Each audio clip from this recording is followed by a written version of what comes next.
Hello， 大家好，歡迎嚟到 The Wave 嘅頻道。今日我哋有一隻耳機嘅開箱，呢隻係 Sony 嘅真無線降噪耳機 WF-1000X-M3。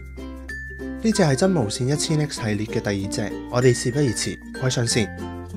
今次選擇嘅係黑色，無論係充電盒同埋耳機本身，配色方面同 WH-1000X-M3 非常相似，都係黑金配色，低調得嚟好有質感。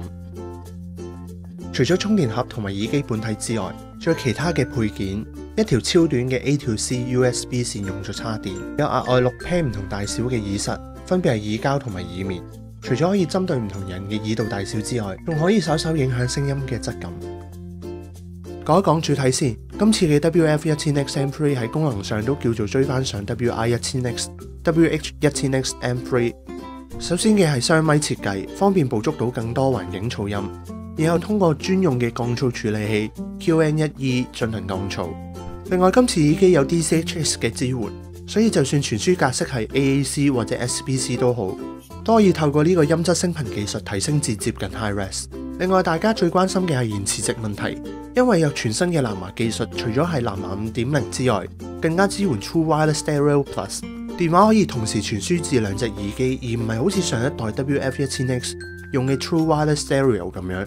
要由一隻耳機再傳送至另一隻耳機，所以新技術會明顯減低延遲值。另外嘅功能就係佢嘅 Touchpad， 就好似 WH-1000X-M3 咁樣，可以撳實啟動 Quick Attention Mode， 亦可以控制音樂播放同埋啟動 Google Assistant。因為 Touchpad 比較細嘅原因，所以未可以做到好似 WH-1000X-M3 或者 Xperia EADIO 咁樣去調節音量。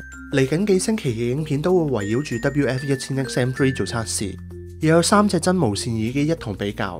如果你哋唔希望錯過任何一條影片，了解更多就記得訂閱我呢個 channel 同埋打開影片更新提示。